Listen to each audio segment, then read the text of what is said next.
Details that are flashing for you on the screen, and Nitro Motors is a stock you should be looking at. Flash Electronics has filed a lawsuit against the company for patent infringement. Now, the stock has come off the high point of the day. It appears that it's a bit of a negative news, but how large is this? That's the important part in there as well. So we'll try to get in Ritu Purna. He'll join in to fill us in with all those details. For the time being, the stock has come off the high point of the day. Some more details as well, Nigel, from the same press note that has been sent. It says that they filed a suit in European markets where the product is patent protected. Now, we don't know how many Royal Enfield bikes to go ahead and sell in Europe. Majority of the Royal Enfield bikes are in India itself. So, not too sure about the impact in the street. While the stock has come a little off the highs of the day, remember, it has corrected about 30-35% from the top which way. So, let's see whether this is given a pass by the street or not.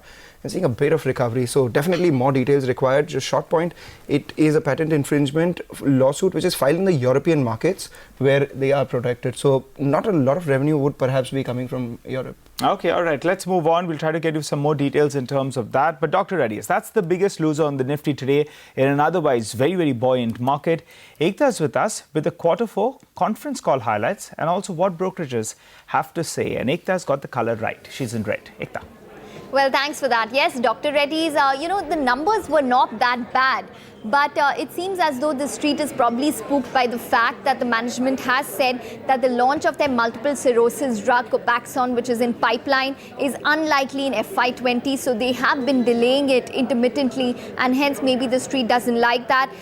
For NuvaRing generic, which is another drug in the pipeline, the company has said that there are no specific queries from the US FDA with regards to NuvaRing. But the overall trend has been that there has been a delay both for NuvaRing as well as Copaxone. For NuvaRing, however, we could probably expect some amount of an approval in the next 3 to 4 odd months.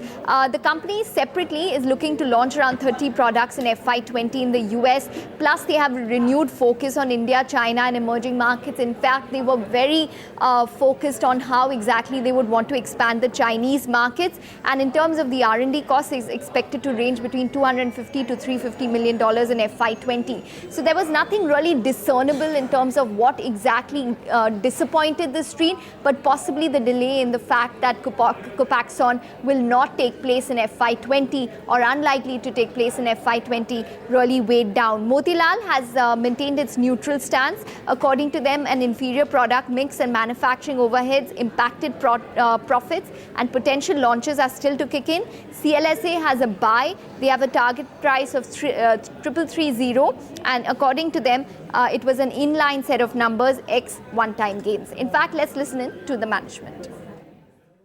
In terms of North America generics in coming in FY20, we expect to launch more than what we have launched in FY19, and we expect a couple of significant launches. So overall, we expect there will be growth in North America generics. And in FY19, overall for the company, we have grown significantly in all dimensions, despite North America generics being flat.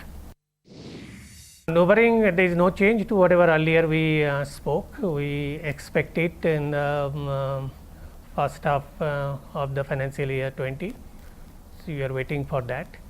Copaxone, there have been some additional queries and need which has come from FDA as we are responding to that.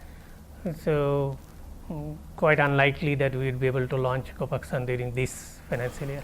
All right, that was the management saying that they might not be able to launch Copaxone this year, but Jubilant Life Sciences is also under pressure. Ekta, what are the brokerages saying on this, and give us the con call highlights too? Well, in fact, Jubilant Life is reacting to its numbers also because it came out on Friday post-markets where the revenue was up only around 6-odd%, the EBITDA was down 22-odd%, margins crashed to 15% versus 20%, and it was a loss of 100 crores, though there were some exceptions this quarter.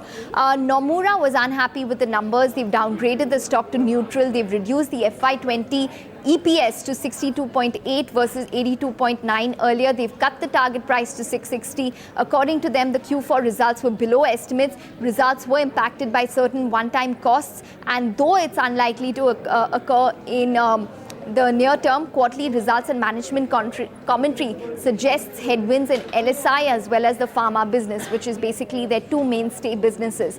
I also listened into the conference call, and there was some amount of concerns which came up with regards to the promoters' other businesses, the amount of debt on books, though the promoter did try to clarify and they would probably take it offline for more clarity. And the analysts also inquired a lot in terms of whether the promoters would sell stake further. The promoters, however, did say that they have no plans to sell stake. The Jubilant Life generics arm IPO has also been delayed till there is any sort of regulatory issues which have been solved by the company. The stock itself has corrected significantly, so maybe valuations is the only thing which is the silver lining. Okay, all right, Ekta. Thanks so much for that. Well, let's move on to some earnings that are set to come out today. Tata Motors, that one's holding higher ahead of its numbers. Sonia joins in to tell us the key expectations. Sonia? Hi Nigel, thanks for that. Before that, I just want to make a small mention on the news flow that you guys were referring to with respect to Flash Electronics filing that suit in the US against Royal Enfield for patent infringement. Now remember, as Mangalam was also pointing out, this will be a suit filed in the European markets where the product is patent protected. But as we know, exports, all of exports is just 5% of their overall sales, and exports to Europe is an even smaller percentage. So we don't have too many details, but prima facie, the impact is not much because of this. Of course, the 650cc twins, the launch, they were betting big on the European markets.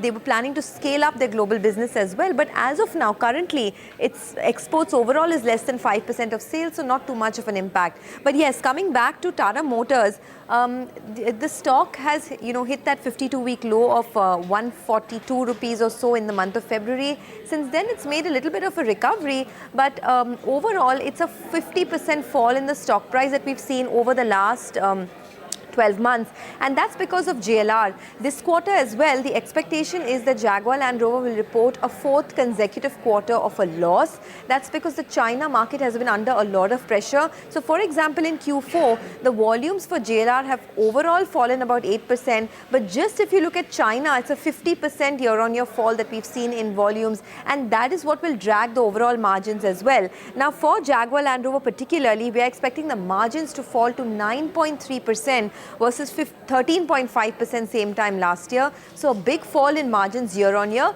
although sequentially there will be an improvement because sequentially volumes have also gone up. Even in the standalone business, the volumes have been weak year on year. So there's been a 6% fall year on year, although it's a sequential improvement of 12% quarter on quarter. Overall, expect the consolidated numbers on the bottom line.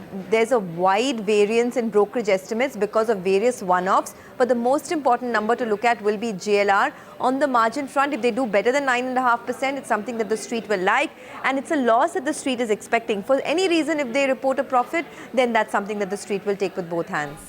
All right, Sonia, thanks a lot for that. So that's about Tata Motors, the stock doing well, but like Sonia said, has halved in the last 12 months. And more importantly, on Eicher Motors as well, just 5% of their revenues coming in from exports, of which Europe would be much lower. And seems like the street was listening in to Sonia. There you have it, a bit of recovery on the stock.